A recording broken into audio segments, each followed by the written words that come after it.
Okay, first, Sure. I think we should give them the address. Absolutely. So you guys ought to be used to this at this point. Whenever I'm concerned, I try and throw things up right on the front of my website.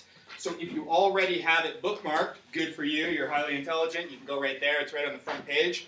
If you don't, if you type this very short link in exactly, it should take you. Please pay attention. It isn't google.com. It's goo.gl.com, etc., etc. For those of you at the back, I will write it up.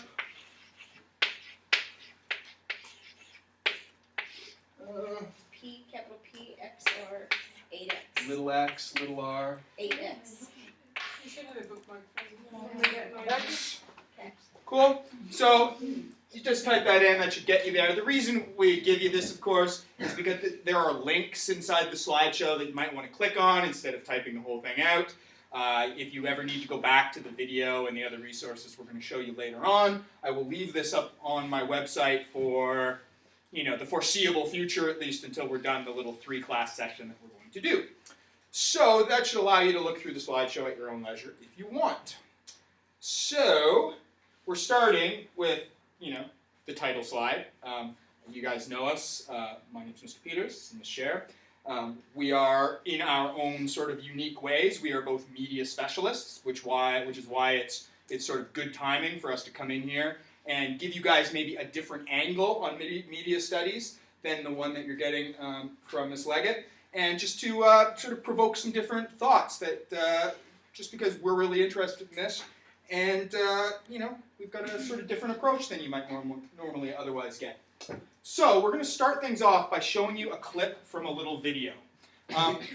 Again, if you know me, you know that I'm very, very interested in old vintage media of various different kinds. So the video I'm going to show you real briefly is a documentary from 1945. Anybody know any key events happening in 1945? Right, towards the end of the Second World War. This video was actually, or this film was actually shot after victory in Europe, but before the Asian campaign was done. So this is kind of in the middle of the war. And what it is, just again, real briefly, it's a documentary about what happens to New York City when the newspaper delivery people go on strike. And the reason we're going to show you this is I want you guys to sort of get into the mindset and sort of get into the context of what it was like back in the old days, like even older than me, back in the old days when newspapers were as important to our daily lives as the internet is today. Which, for you guys, how many people never or almost never pick up an actual paper newspaper? Is there anybody here who has never held a paper newspaper in their hand before? Okay, well that's good at least. But I'm not surprised. Things are changing. This is not like, oh, you guys are all illiterate. No, I mean things are changing, right? So really, you have to get into the mindset of, wow, what was it like in New York City when they had 8 newspapers for one city? Each one of those newspapers published at least 2 editions a day. There was something like, I think the video will say something like, there are 14,000 newsstands in the city of New York. Not anymore. There are still newsstands in New York, but not as many as there were back in the day. So this is authentic 1945 type stuff. So just sort of observe, like, how important are newspapers to the city of New York and to the world back in these days. Play.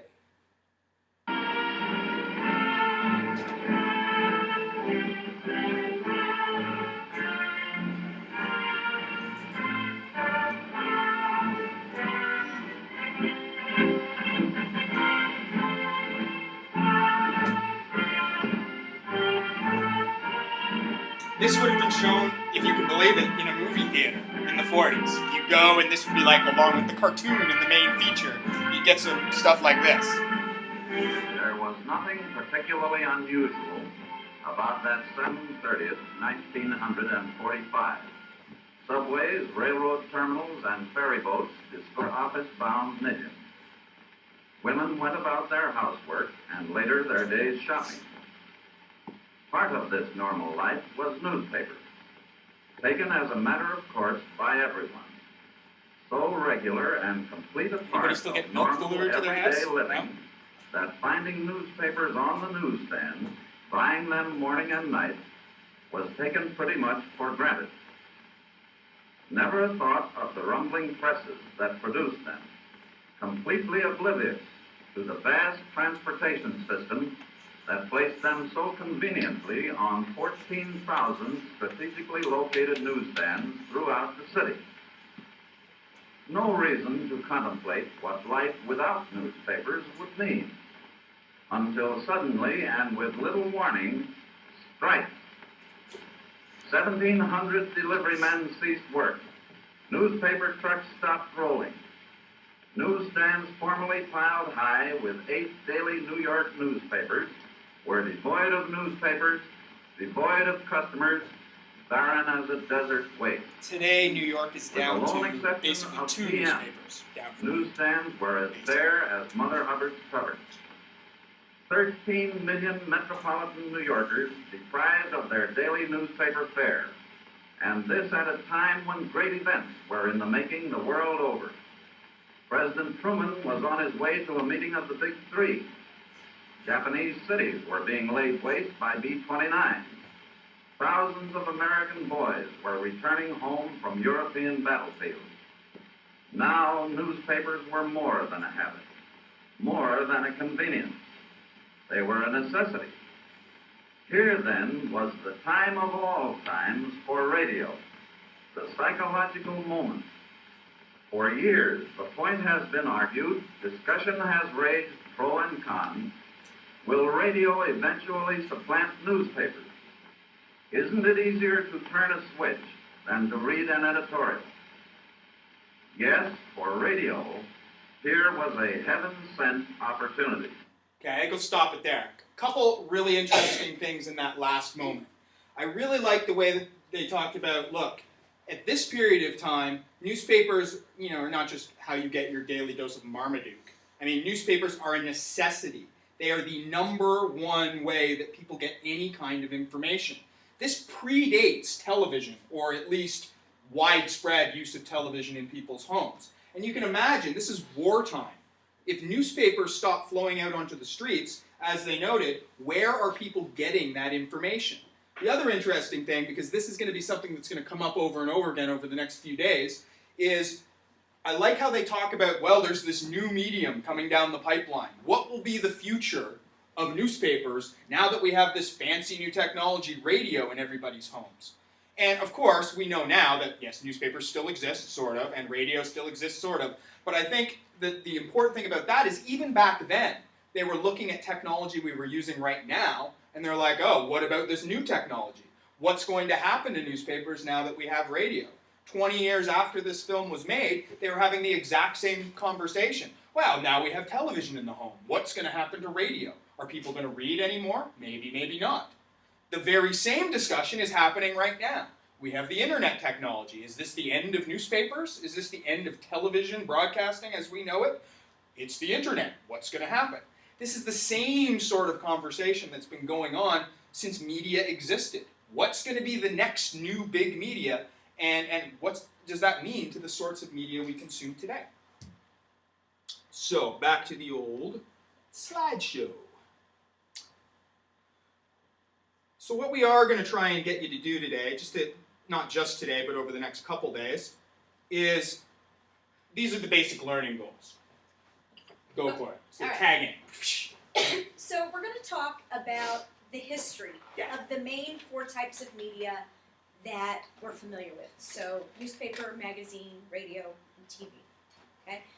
We feel like it is very important to understand how each of these were created, what their purpose was, what made them different from other types, so that we can look at what's happening today, where they're all becoming more digital, and are they becoming more alike, what's happening to them. So that history of what made them all different, and then where are they coming today, okay? And then we're going to talk about how the online environment is actually reinventing the way news is covered and how this blending of media is happening today. Okay, so the history and then what's going on and where might that lead us. So you guys should have either your journals or your study guides open. Remember, you reserved those last 4 or 5 numbers on the study guide, so we will start talking about those terms now, okay? So either take notes in your journals and then you'll put that into the study guides or fill it in the study guides. For you guys, I'm sure, learning about newspapers is sort of ancient history. It's almost like learning about the pyramids or stuff like that. But I think we both agree that it's really important, if you want to know why things are the way they are today and where we're going, you have to at least wrap your brain just a little bit around the history and where we're coming from. So that's what we're going to try and do. So these are the specific questions. Basically, over the next couple days, just to just give you a little preview of what's happening, we're going to be looking at each of these types of media in turn. So we're going to start with newspapers, we're going to move to magazines, radio, television, and then we'll talk a little bit about new media, the internet stuff later on. But each time we encounter a new sort of media, not new, I mean you've heard of this stuff before, we're presenting these sort of questions. So ask these questions while you're reading all of the different forms of media. Okay, so we want to know how is that news collected and presented out in that type of media? Okay, how is it received and consumed by the individuals who are learning the news and the information? What's the business model that was set up for them? How did that develop? How did they become the type of news and the type of business that they are? We're looking at bias, of course, and how that may be different from source to source or utilized in different ways in different places. And really the change over time.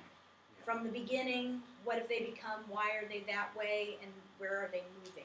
Okay, so kind of the big picture. I think it should become pretty quickly obvious to you that newspapers as they exist today are not actually at all similar to newspapers that even existed in the 1980s or the 70s. And when you go way, way back, we're going to show you some real antique sort of newspapers. I think you'll really notice that we're really talking about something that's changed quite a lot over time. And I think all media forms are like that. So it's important to sort of keep these questions in mind. Okay. All right. Newspapers. So we're going to start with newspapers today. All right. I'm going to give you some print newspapers. I have a nice variety of different types. Whatever newspaper you get, they're all in English. Let's say you get China Daily. You want to look through it. You want to try and get a feel for the structure, how it's organized, what this looks like, how it might be different from other types of media to help us generate our discussion. We'll also have some newspapers through iPad apps, so you can kind of look at what is different in an iPad app of a newspaper versus the print. And I encourage you to go directly to the website for whatever newspaper you happen to be looking at and see, is the same article you're looking at in the newspaper, in the print version, available online? Is it different? Okay, so we're going to go to the actual sites of the newspapers. And we're talking about some new words here today. I want to talk about paywall. Does anybody know what paywall is? It's a fairly new term. It has to do with when you are online and you're trying to get to content and they let you have so much and then they say you must pay to access the rest of this. You get maybe a couple of free stories or something like that, but then you hit the paywall and you have to pay to get behind it. We have access to the Prague Post behind the paywall. Here's the username and password because the school subscribes to Prague Post. And you can get behind their paywall. Most of these, you're going to hit a paywall. So you may be able to look at a few stories and then find out you can't get. And I'm interested to know these different papers, sort of how they're structured. So I want you to be able to come back and tell me what's the difference between the online version, the iPad app, and the print paper. Okay? Yeah, so that's one type of comparison while you're looking at it. What is the difference between reading a physical newspaper and reading a digital newspaper? I mean, besides you may get ink on your fingers, which you're not accustomed to. But it's a different way of experiencing what is sort of similar content, but there are some big differences experiencing it in physical form and in digital form. Also, you might want to compare what do newspapers look like in the olden days, whether that's 20 years ago, 50 years ago, 100 years ago. How have newspapers changed over time? What do they look like in different parts of the world?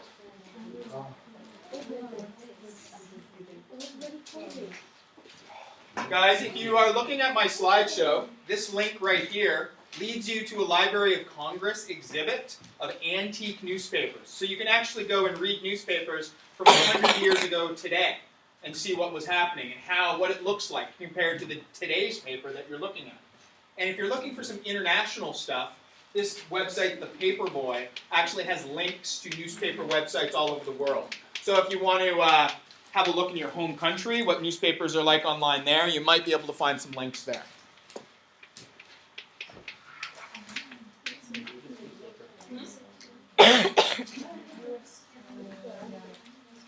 Shaer. Yes.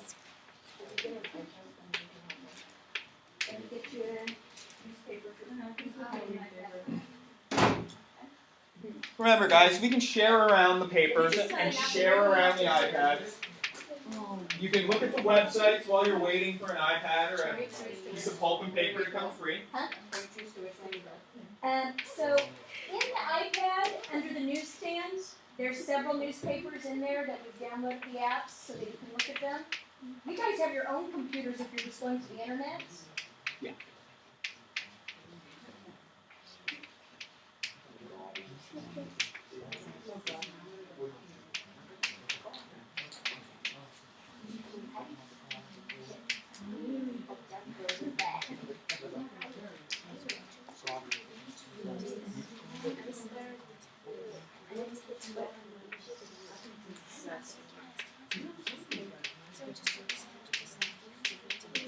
I asked that You're exact trying to question. figure out I think everybody's how they are just organized, yeah. Where do they put different information, how long are the articles, what kind of advertisements are in there, and compare it with what's online, yeah. And there's some things in the iPad as well that you can look at. Yeah. So did you find the newsstand? Right. And you're not gonna be able to download it, this one has already been downloaded.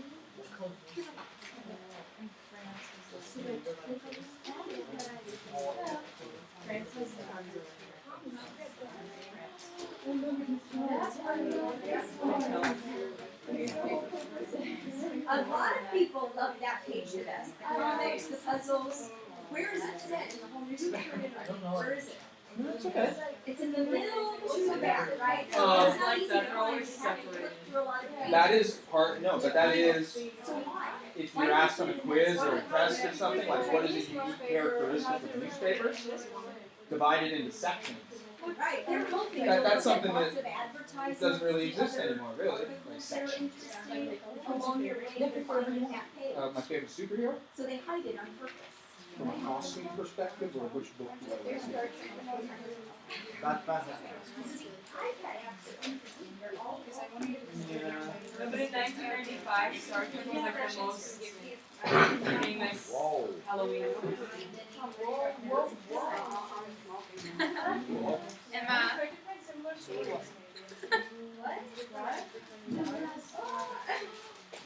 Or different in complexity. Like, I'll tell you, The Guardian, which we have, and USA Today are completely different reading levels altogether. Partly because they're different countries, but actually USA Today is used by American newspaper It's kind of like it's an easy reading level. I don't want to be insulting things, so don't you know, if you compare it to what it's like to read The Guardian, it's like high school versus college. And then the online version looks very different. What, they don't have, so that's not very expensive, so they chords, but that's not the same. Same. It's completely I different. know. How does it feel when you read the physical newspaper?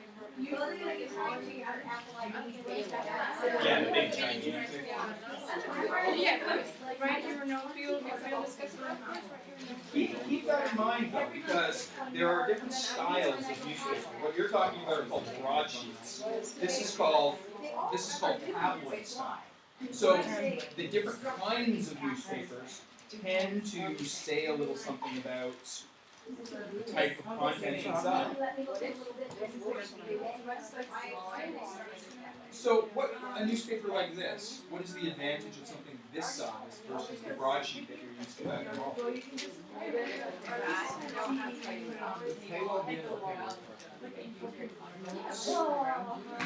So this might, what kind of people might this be? But who knows? Really? What is the situation where those big old newspapers might be being on an airplane, right? But they hand them out on an airplane. That's the only place I actually read newspapers. That making them out for free on the plane? Yeah, totally. Or maybe at a coffee shop in public. I have like 2 news here. I mean, when I think of those giant broadsheet papers, I'm thinking like at home, drinking a cup of coffee on a Sunday, spread it out on the kitchen table, lots of room, right? Whereas these things, they're like people on the go. You just stick it in a bag, put it out on the bus, commuters, this sort of thing. That's interesting.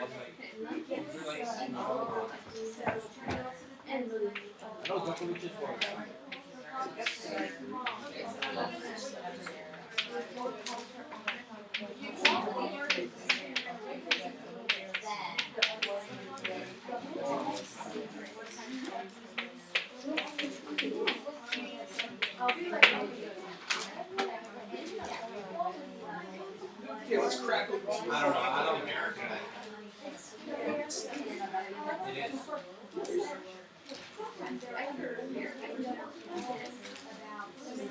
Or you can zoom in.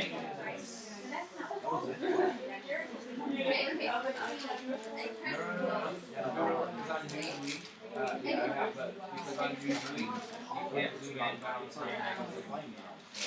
See, that's the difference. Like for old people, maybe this is better. Yeesh.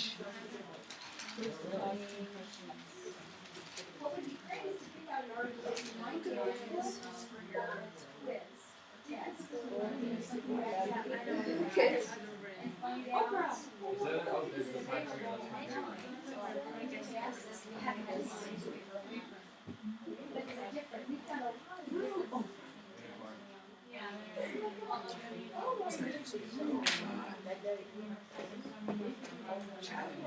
Chattanooga?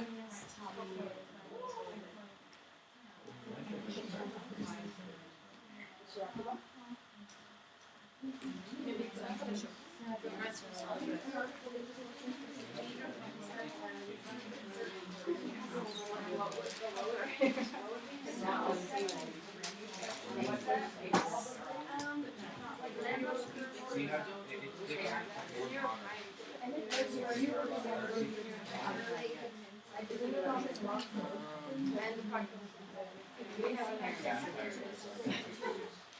See, and like that's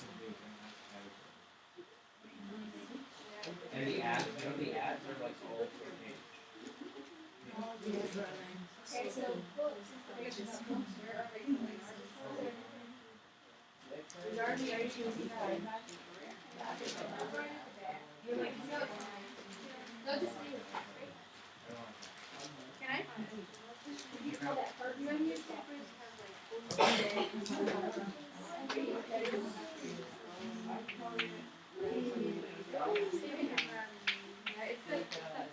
These are all free.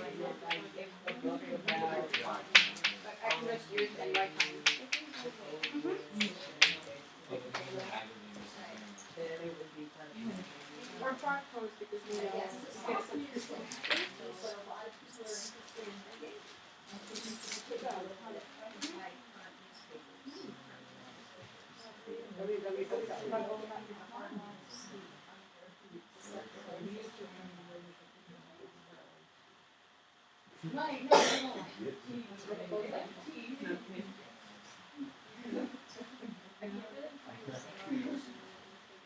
That's very interesting. Okay. I noticed this is the European version of China Daily. And Because I tried, I typed it up and then it worked. okay, but it looks like you found it. You found the version. Are you able to search in there? Is there a way to search? No way to search it, only like if I use it, help me.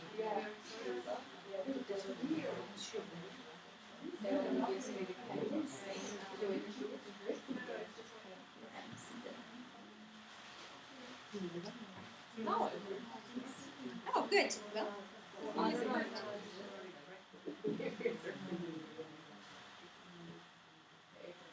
So this was from October 25th to And when you click on an 31st. article, like So it might actually even be the week before that. So somewhere in here would be the logical place if it was on there. Try typing the whole article, see if you get more specific result.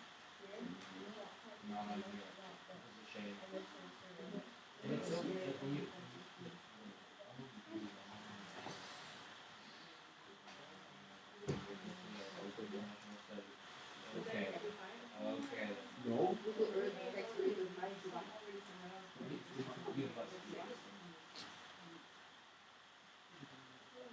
This is.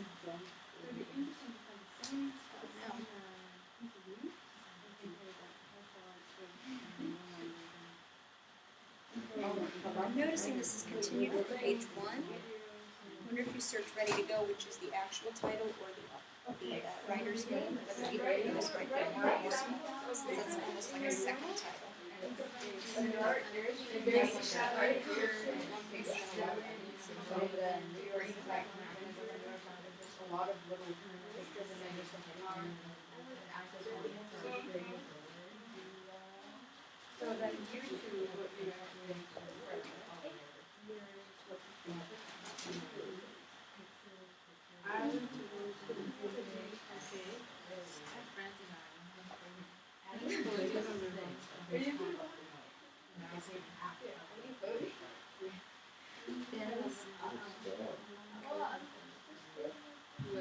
One of the things to learn about newspapers is that fact that when it's a continued story, they give it another title, which isn't actually the original title.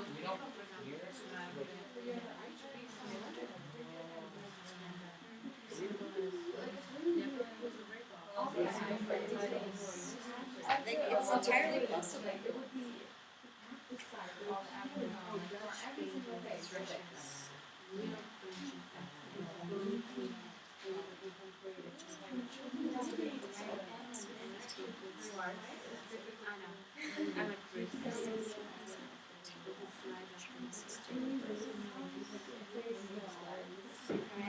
The last thing you could try is do it off the road and road for something, jobs, see if it's got something like that that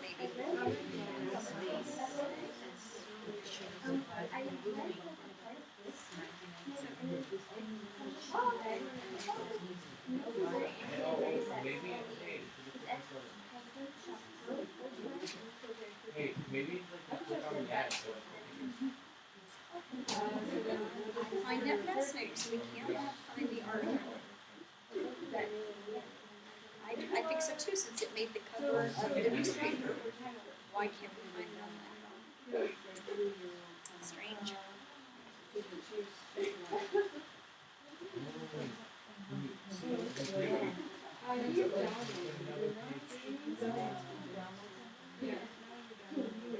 Oh, look at this cartoon.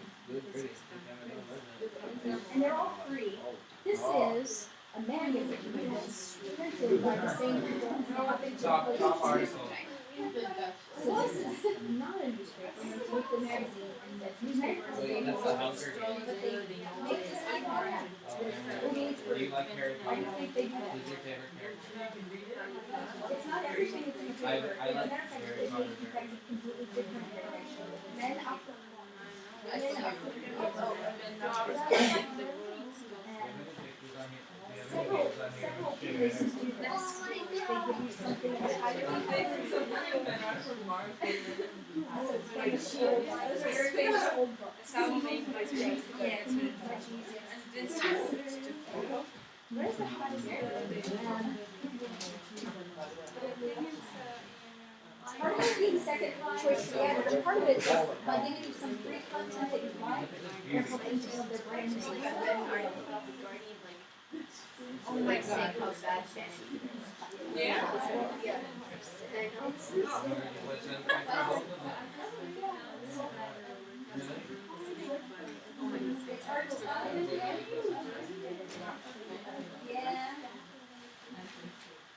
Several people are having trouble finding the article online.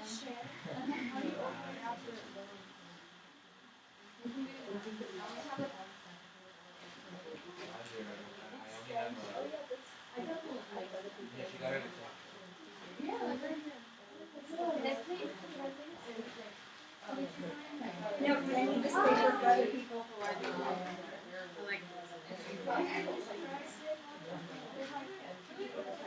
Oh, that one. That's everybody's favorite.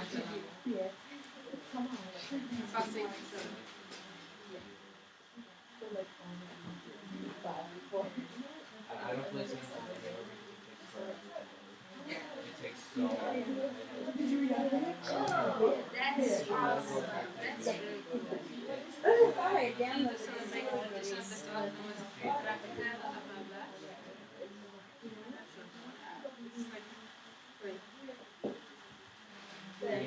Anybody guess what this cartoon is about? That's so cute. Jumbo. Jumbo.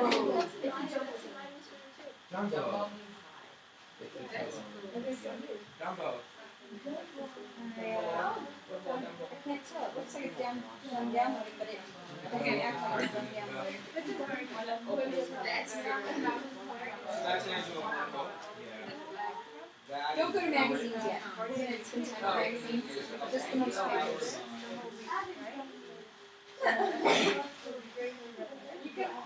If you're on the iPads, just look at the newspapers for now. We'll come back to the magazines in a little bit.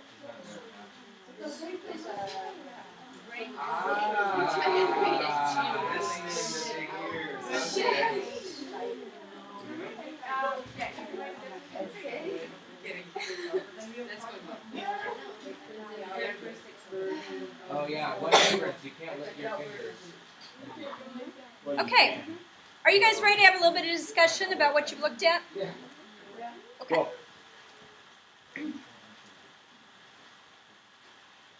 All right, so to start with, can you give me anything you learned about how newspapers look that might be different than other types of media? How are they physically? What about them is uniquely newspaper? Yeah.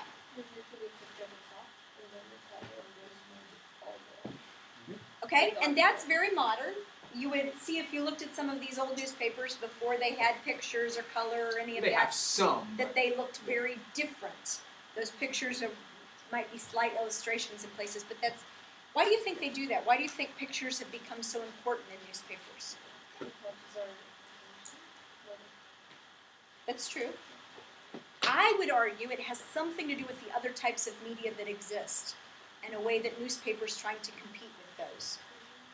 Yeah, really trying to add that visual element that words alone don't always convey. I think that's true, yeah. There's a lot of advertisement. And how is the advertisement? Is it all on one page? No, they're different. For example, it begins with political stuff, and after this next page, you have like advertisement from Shop Next. After this, you have about some Hollywood stars, and once again, you have like from Kindle Paperwhite. Do you think there's any logic behind where they put advertisements? Not so much. It depends There on- is, I can tell you. It's actually a huge business to put the right ad by the right thing so that the right person will read it. There's whole psychology of advertising. Yeah. Well, the whole newspaper is structured in like small columns. Some are very big and some are very small, depending on the importance of the event. Also depending on the newspaper. And Right. so how many pages? Some papers have lots of little columns, some are more big blocks of text. And the same thing with, we were just talking about, The pictures? yeah, pictures. That varies depending on the newspaper too. So different newspapers have different styles. So that's one thing to keep in mind. And for people who've never read newspapers, that column thing feels unusual because there's not really much else in the world that we read that does it that way. It's very much a newspaper thing visually to read in those columns. How else is a newspaper divided besides columns? That's one page, but how is the whole newspaper divided? Usually. Not always, but usually. Well, like websites, there's like a sports section, a news section. Good. There's like a comics and the game section. We talked a lot about that. How do you think they structure those different pieces? What goes where in the newspaper? What's always at the front? The main headlines. Which is hard news or soft news? Hard. In these types of newspapers, it's the hard news, right? Are you guys familiar with the concept? I wrote it up on the board of above the fold, or I had it, or was that last class? That's the last class, all right. What it means to be like above the fold and below the fold. Okay, well you'll see most newspapers are folded, right? Hence above the fold and below the fold.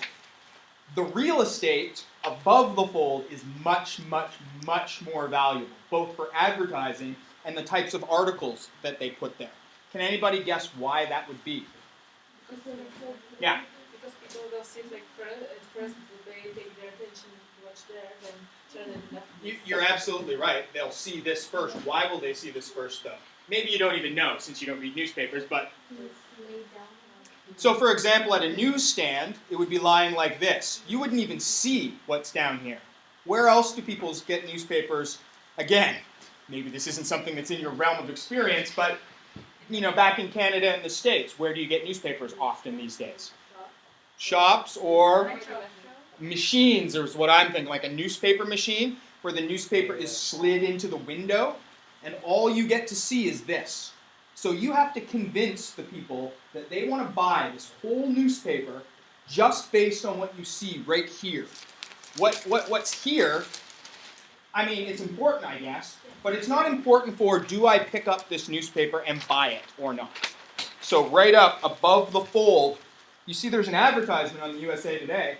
This is probably the most expensive advertisement in the entire newspaper, the one that stretches right underneath the banner, is what you would call it. How do you say like how do you say special page below? This is above the fold. Above. This is below the fold. The other most valuable piece, I used to work at a newspaper and I used to sell advertising. The other important, really valuable piece of real estate is the back of the front section. Why do you think that is? Why is that back page so important for advertising? It's often a single page ad on They that give it back all page. away usually. Why would that be so important? Who would see that? Or jobs, for example? No, but who's going to see it? Who's going to see that ad? Everybody that's watching you read your paper. I am sitting on the bus reading the newspaper like this. Everybody around me gets to see this, right? I might not get to see it until I'm done with it before I pitch it away, but when I'm reading this in public, everybody is being exposed to the advertisement right here. And so, banner, you guys familiar with the term banner? I just want to point out vocabulary when Yep, we see absolutely. it. That the idea of a banner, something that stretches across something. It can be used in other things, but it gets used a lot with newspaper terms, a banner that would be across the page.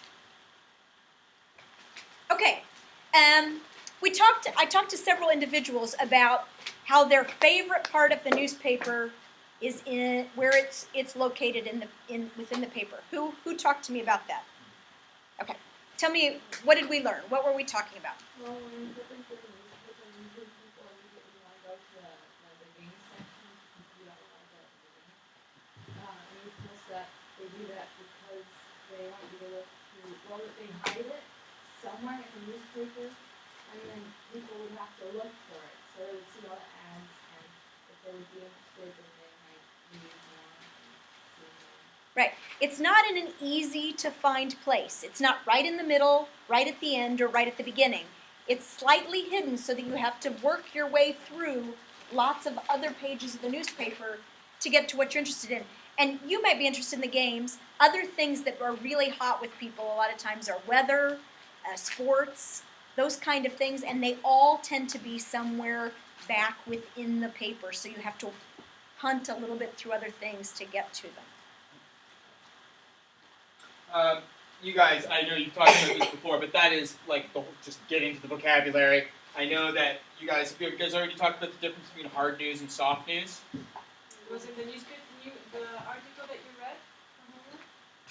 So again, when you're doing your quiz or whatever at a later date, talking about how hard news and soft news are arranged in a newspaper to get people to look at more advertisements and to experience the whole newspaper, that would probably be a really smart thing to talk about.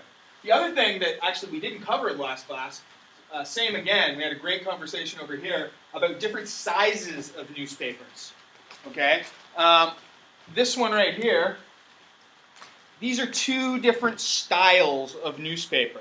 And there are even bigger ones than this. We were talking about in Holland, they're ginormous, right, apparently? These are called, the big ones are called broadsheets, for obvious reasons. It's a big sheet, it's broad. And these ones are called tabloid style. And they kind of, usually, are directed at different sorts of people in different sorts of situations. So when would a broadsheet newspaper be convenient, and when would a tabloid newspaper be convenient? When are you more likely to pick up one or the other? Well, if you're outside somewhere and you're going somewhere like commuting, you get a smaller newspaper. Sure. This is easier to read on the bus. It's easier to read on a newspaper, on a plane. It's easier to stick in your bag, right? Broadsheets, I mean, this is just me. Broadsheets say to me, Sunday afternoon at home, drinking a coffee, I have my kitchen table, I can spread the whole thing out and read the New York Times. Probably one of the most famous broadsheets in the world. The Sunday Times is like this thick, and you have to spread it out everywhere, and it takes like 5 hours to read. You know, this is something most people don't experience much anymore. Cool, so broadsheets versus tabloids. Different sizes, different target audiences, good stuff. Any thoughts about the transition of newspapers into iPad format and internet format? So many of these things we talked about how the regular paper newspaper is structured and why it's structured that way doesn't make sense in the digital world. Any thoughts about that? Yeah. A lot of people struggled. How many people had trouble finding the exact article from a newspaper on the internet site?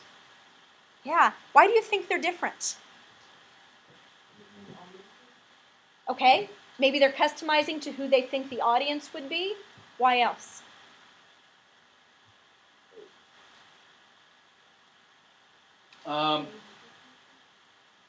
Could be. Do you think a younger audience is reading the internet? Okay, how about the iPad? Is that younger or older? We're going to talk about it again later because we had this interesting discussion when it came to magazines and what the iPad was advertising to and what the actual magazines. So keep that in mind. Who might the iPad be targeting? The internet seems to be targeting maybe younger. Would the same consumer, would it be worthwhile for a consumer who is loyal to the Guardian to think they should check both places? I mean, if you have slightly different content in both places and I'm a Guardian fan, wouldn't it be great if online I found some different things than I found in my daily newspaper? Maybe. Maybe they want me to utilize multiple sources and use them. A couple other real obvious points. The difference between journalism that's intended to be printed on a physical thing rather than journalism that's being published on the internet. I mean, here's a question. This is printed at 6 a.m. What happens when new information comes out at 7 a.m.? I mean, what happens? Do you think you print a new one? No, probably you leave the update for the next day, probably, right? But on online journalism, even online journalism that has like a newspaper title or the company is a newspaper, online articles are edited all the time. When you read online versions of newspapers, often they'll even give you a little message at the bottom, this was edited on this date and edited on this date. So the same article actually has a longer life. It can go through several different edits on the online. You can't edit you can't edit a newspaper, a physical newspaper. Once it's published, it's published. The only thing you can do is publish the next one and update the information. So that's quite a lot different in the way newspapers publish things online. You've probably also noticed that online on a newspaper website, you're getting new articles all day long. They don't all come out in the morning. Something might be published at noon. Something might be published at 10. It used to be, if you used to work in the newspaper business, your biggest enemy was the deadline. There is a deadline where you take the newspaper and you send it off to the printer, and after that, there's nothing that can be done. Online journalism works in a completely different set of parameters, where the goal is to have new content all the time. You want to have your website refreshed every 20 minutes, every hour, so that people come back 5 times a day, right? But that's different with newspapers. It's very different. If you've done research with me before, we've talked a little bit about why we go to databases and books, and I tell you it's often because they're edited sources, right? Somebody checks the information before it's published. That's why I like databases. It's more academic versus the internet, which has lots of stuff. Edit is related to the term editor, and newspapers developed editors for a purpose. It costs millions of dollars to set up the infrastructure for printing a newspaper, right? All the machines, all the paper, all the delivery, all of that is very, very expensive. And you don't actually know for sure whether people will buy your paper until afterwards. So you try and create a reputation that your paper is worth purchasing. And that's where the editor came from. They started to decide somebody had to make sure that the information was a certain quality so that the newspaper would have a reputation, that people would buy it every day or buy a subscription. Do you know the term subscription? Yeah. So buy the subscription so that they would continue to purchase it day after day. So the whole newspaper developed this kind of editing process, as did books, to make sure that when something was invested in the front end, people would buy it on the back end and make sure they got their money back. So an editing process is huge in the newspaper business, this idea of checking the facts, making sure it's high quality, all of that before it goes to press. Questions about newspapers? Okay, if you will fold your newspaper back up neatly, I'm going to move on to magazines.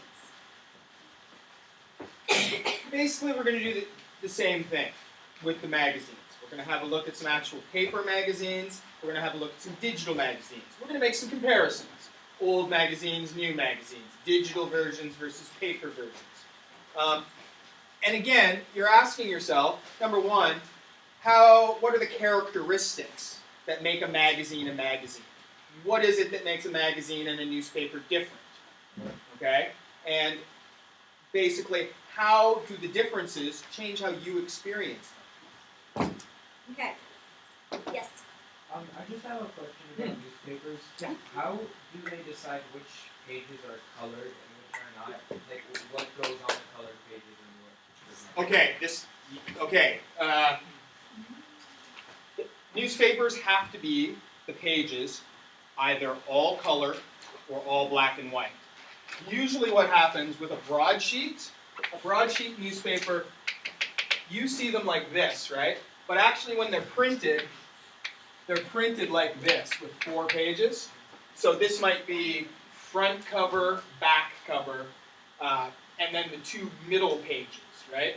So basically they have to arrange it so that when printed, all the color pages are together, because color printing is much, much, much more expensive. And then you print the rest of the paper in black and white, and then you kind of just fold them all together.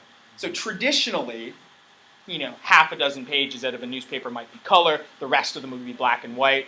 The color ones are really expensive, the black and white are cheap, you mix them together.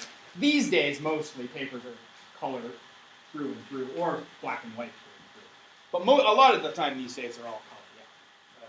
So are the ads on the colored pages more expensive? Yes, absolutely they are. In fact, when I was working on a newspaper, it was just a university newspaper, but we would try to sell advertisements so that we could have more color. Like we would get them to pay for a color ad, and then the rest of the page could also be color because the advertiser paid for the cost of the color page. So in our cheap little university newspaper, we loved selling color ads because that means we could use other color photos, color graphics, at the cost of the advertising. Yeah.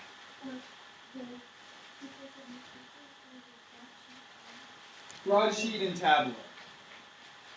Now, there are many other types, but when you're talking about the physical structure of them, those are 2 super common.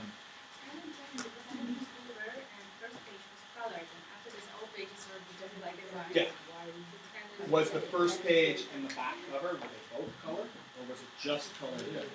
Here. Interesting. Oh, back to Ah. It's because they print Oh, it's all as added. a single piece of paper. It's all added. So everything else, that's the only page they have different colors. There's probably, I'm betting there's two more. It's amazing what goes into these sort of decisions. You think it's an editor, just this is what's best for journalism and news. But actually, there's all kinds of other considerations. Can we afford to print in color? What are the advertisers going to do? Okay, so the iPad has Time and Newsweek in there, and it has an app for National Geographic that's not the magazine, but an additional app that they provide related to the magazine. So those are the three things that are on the iPad. I recommend you do a direct comparison if you have time, because the exact copy is in the iPad version and the print version. And it's interesting to see how they're different or similar. You also can go to all of these magazines' websites. See what you can access from the website. Is there a paywall? Can you get to some articles but not others? What kind of content is there online?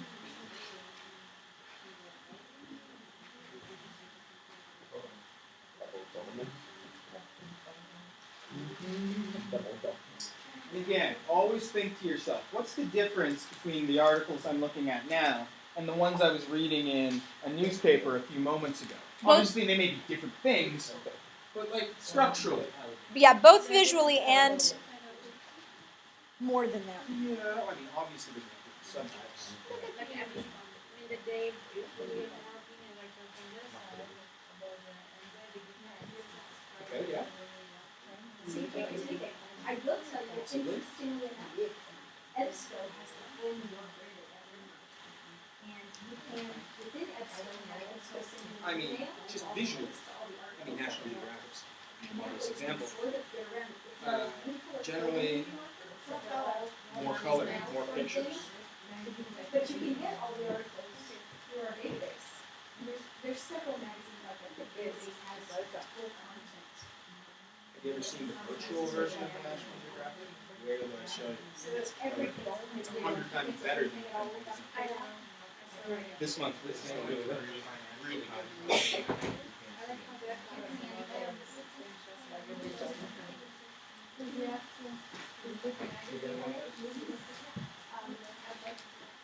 I mean, look at this.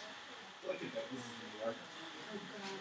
Some magazines tend to have longer, more in-depth articles, more text. Whereas newspapers tend to be shorter.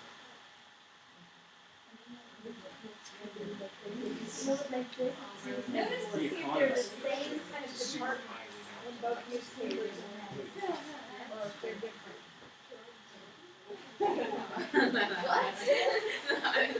Let me see. Oh, they're in the Nat Geo app. Isn't that interesting? If you really read here, it'll tell you a little bit about it.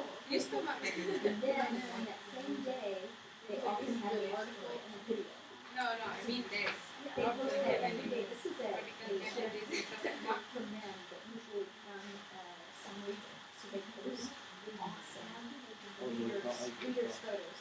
A lot of the photos, like articles aren't necessarily, but a lot of photos doesn't look real, does it? It's an actual. I mean, I think you're absolutely right.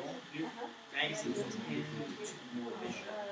That's more true. It's the landscape. That used to be In more winter. true than it is now. Because newspapers are getting more and more visual. It used to be you would very rarely have a color photo in a newspaper. That's really only in the last 10 years most newspapers have gone full color. Whereas Nat Geo has been full color since the 50s.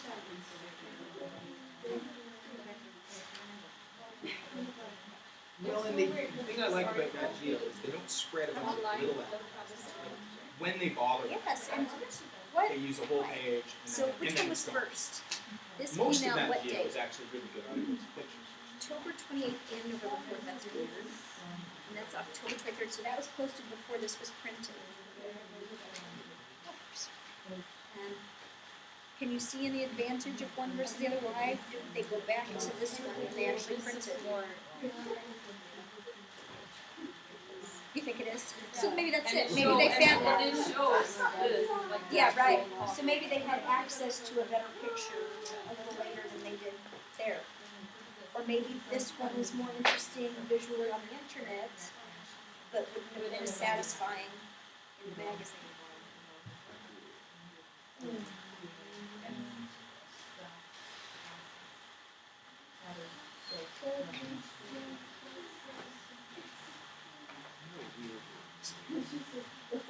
So, the Nat Geo, this is just a complement to the magazine. It's not the magazine yet. I didn't buy the magazine. So this they provide entirely free, and it has some content every day. It usually has a photo that is done by somebody that is not a member of the magazine, just like people see it in upload photos. And it often has a video and article each day. So as you I've already more than a tennis racket. this is totally free. Why do they provide this free of charge? Be more interested, to the people will be more interested to see more. So they're hoping that people who love the magazine would think this was awesome chance for them to participate. It's great initial feedback. It makes them like the magazine more. There's such a good job. There's extra content. So it's building that goodwill with your readers. You don't believe it?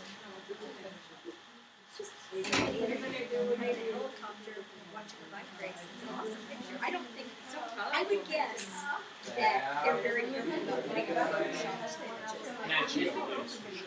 Yeah, Nat Geo's whole thing is about awesome photography. I guarantee there's probably some minor corrections in there. And look at this guy. That's part of my favorite thing in the workers. I love Haley, I do. That is the ugliest fish I've ever seen. Really? You haven't seen very many fish. They get plenty uglier than that.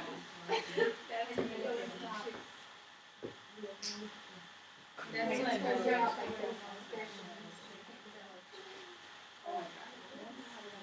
We're thinking about it. It's really big pictures and then little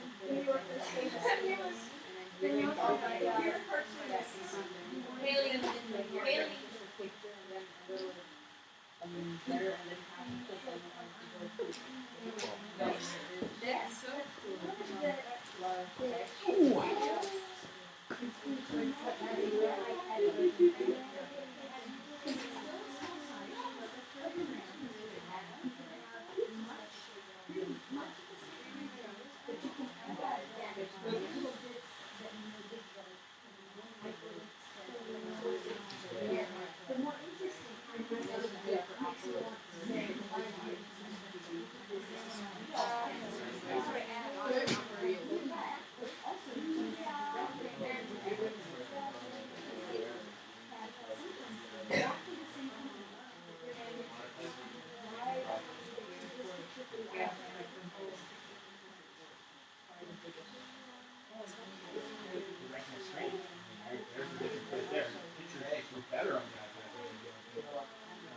Just wait. I'm going to give you the brain. How in many cases, these are magazines totally better. Nat Geo. Way better on that. Well, guys, the day draws shorter and shorter. Shall we talk about what makes a magazine a magazine? Have you figured it out? As compared to a newspaper, why are they different things? Why don't they just have the same name? Well, they don't have all of the like the hard news. It's mainly just articles about interesting things. I would have to say it may make a difference which magazine you looked at, because magazines vary widely. I tried to pull generally news magazines, but these are not all equal. Some will be different. I think you're absolutely right that magazines take a different approach from newspapers. There's a difference in the way that they cover the news, even when they're covering what is mainly the same story. So does anybody have any ideas about that? Differences between the way news is covered in a magazine? Okay, or something else? I just want to say that in the magazines they have a lot more like pictures and so much less text. As a general rule, magazines tend to be more visual. That is absolutely true. And that's less true today than it was maybe 15 years ago when newspapers tended to be more texty and magazines were the place you went for pretty pictures. And I guess it also attracts more people because it also has a lot more color. Okay, does anybody have an idea for me about the differences in the actual writing itself? I think there's more bias in the magazines. Interesting. In what way? In what way? Well, in the news it's supposed to not try to put bias in it, but I don't think it's a Except where? Where does opinion go in a newspaper? Yeah, otherwise known as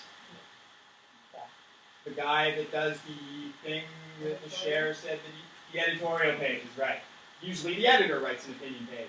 Whereas in magazines, larger insight pieces can happen all over the place.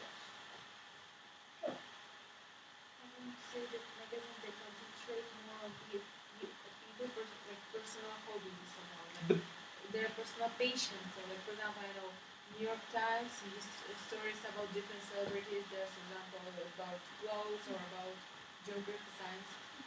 Again, it depends on the sort of magazine you're reading, but I think you're right. Magazines tend to go for those background stories, whereas newspapers are kind of just the facts, man. The who, what, where, when, and why. That's what you're going to get on the front page. In a magazine, you might get a 15-page article about the issue, where they go a lot more into depth, telling the story from a bunch of different perspectives.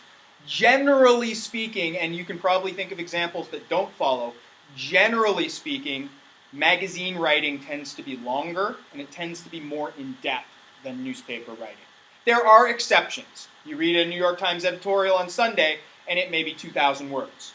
And similarly, there are magazines that are more visual and less, like you read Vogue. It's not the same thing as reading The Economist, obviously. So, but generally, if you were to get this on a quiz, what's one of the differences between magazines and newspapers? Magazines tend to go more in depth, I think is fair to say.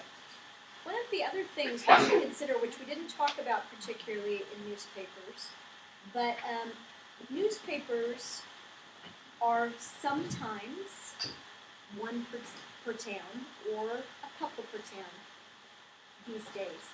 And they have tended to in the past, be for general consumption. There's only one or two newspapers. We want our whole public to want to read our newspaper. So it tends to be approachable for a wide range of people. They could all find what they're looking for in that newspaper. Magazines have had the option of customizing more for a specific audience because they tend to be available for the whole country, right? They're different. They're not so local as a newspaper is. So one of the things you will start to notice in magazines is they will be more customized to the type of reader that might be interested in their subject matter. There is a definite audience for the New Yorker, and there is a definite audience for the Utne reader. They're not necessarily going to appeal to everybody. And you will see more of that in magazines than in newspapers. In newspapers, there's a sports section and an entertainment section, and all of that content gets put into one newspaper.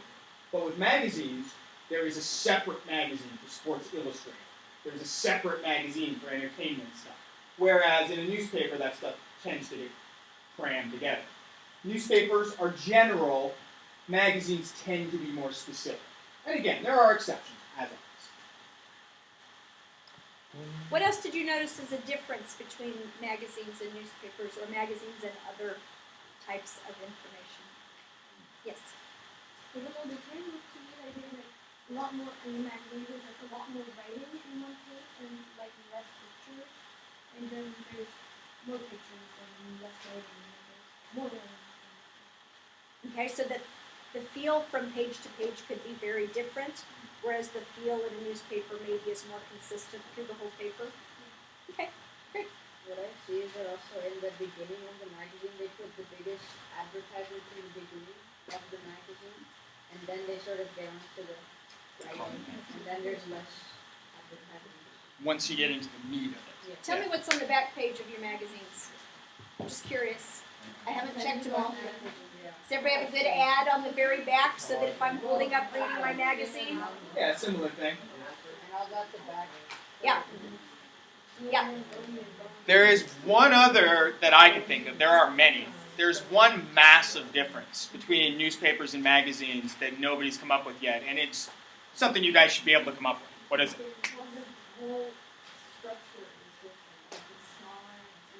Oh, okay, that's another obvious thing that I didn't think of myself. But yeah, you're absolutely right. It's not broadsheet, it's not tabloid, it's another thing altogether, sort of magazine style, and they're mostly all the same.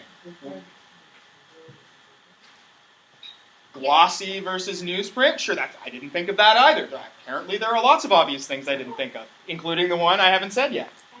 Good. It's published like once in a month or once in a week. That's the one I was thinking of. Newspapers are published like mostly every day. And second thing that in newspapers we can get more better academic English or academic our mother tongue than in magazines because they write more subjective. It's like a lot of Yeah, newspapers tend to have a specific newspaper like style. specific. I think those are awesome points, and it's one thing. It's one thing we should all know is that newspapers tend to write for a much lower level of reading than magazines do. Newspapers historically have been written for a very average person, and so often you'll hear that they're at an 8th grade reading level or lower. Especially like USA Today. That's very, very common, whereas magazines often are written at a more academic level, depending on the magazine you're reading, but that's entirely true. And the difference between publishing daily and publishing monthly is gigantic. Yeah. That means in one magazine, there's not going to be nearly as much covered as there were in 30 different newspapers, right? Mm. They are picking and choosing the few things they want to focus on, but they're also then going more in depth. So there's a lot less covered overall in that type of magazine, a weekly or a monthly magazine. And I'll tell you, from a journalist's perspective, if you work at a newspaper, you may have to have a deadline like every single day. You're turning in a 450-word article that goes in the next day's paper. But people who are working on longer form magazine pieces might work on a single piece for several weeks and get it all published up, and then boom, it goes in the magazine the next month. So journalists who work in those different mediums do totally different ways of working. Like there's more investigative journalism. There tends to be, they can take more time with that. So you got to think of the type of information that you can get in a single day versus the type of information that you have to work on for weeks and weeks and weeks. And that's a different kind of research. A newspaper guy gets 3 sources, picks up the phone, gets a couple quotes, writes the article. A magazine journalist, maybe traveling around the country, interviewing dozens of different people, going really in depth. Yeah. I'm not sure, but I think that also the headings in the magazine are smaller than the newspapers. Well, you're probably right. People who read magazines, it's a more leisurely activity, whereas the newspaper is so full of many articles, it feels like each one is vying for your attention in a sort of different way. So I can see how you would feel that way. And magazines aren't sold with headlines, are they? What are magazines sold with? The cover, right? It isn't all, and there are headlines bigger, but it isn't a question of one article, I'm going to pick it up and I'm going to read it. And if it is a question of that, it's the whole image of the cover that shows on the newsstand rather than a particular headline. Yes. Yeah. So I work for newspapers and magazines. That happens in both. People tend to specialize in an area, and then they become very knowledgeable in that area, and they tend to have insight on what would be the news in that area. It just makes sense to make the best use of your staff that way. Yeah. Two of the newspapers I read from this Time magazine and Time.someone online, and then the one online, there was like, in this one was still stuff about like pop culture, but online there was like a lot more about that, and then people said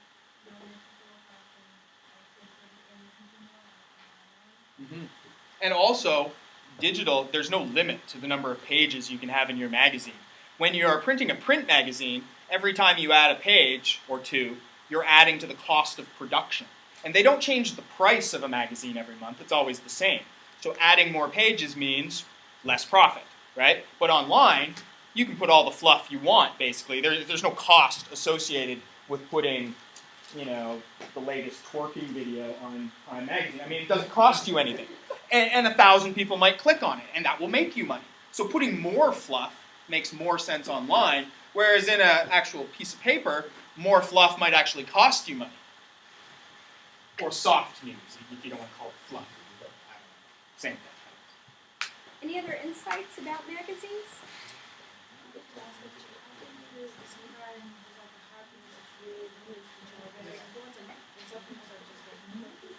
So what's the difference between hard news and soft news? Hard news and soft Okay, news. so this is not a complete definition, and I'm not the ultimate authority on this, but typically, soft news is stuff that is not going to make a major difference, what we know about it. Hard news tends to focus on political things that are happening in the world that are changing, wars and politics and banks crashing, those things that have a major impact and effect on the people. Whereas soft news is more about our interests, things that we're curious and interested about that are not hugely impactful on lives. That's maybe an oversimplified way of doing it. From your perspective, you might think of it as soft news is high interest but low importance. And for you guys' perspective, maybe it is that hard news is low interest but high importance. Like, you might be interested in the score of the football game yesterday. That's not going to change the world, though, but you may find that interesting. Soft news. You know, the war in wherever there's a war happening, maybe that changes the world. You might not be interested in it, but it's important. I guess importance, that's very relative. People think different things are important, but sort of, I would use the word importance to describe the difference between hard and soft news. What about, for example, science or like news? Are they like soft or hard news? Typically, discoveries in science are considered hard news. Yeah. But for example, if I'm taking a random ride, for example, about Africa, about children, how they are dying because of hunger and so on. So how can Generally, that would be hard news. hard news? But everybody writes about it, and now it's more like soft news. Soft news, you're right in as much as I think I understand what you're saying is people don't see it as important. It's maybe they've heard about it a lot and they're not doing anything and responding to it. But that doesn't make it soft news. Soft news is really stuff that's sort of fluff. Yes.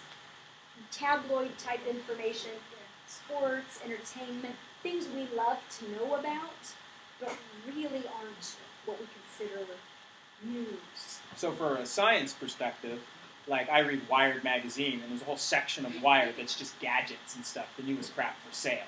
Soft news. Some article about how the NSA is spying on everybody, hard news.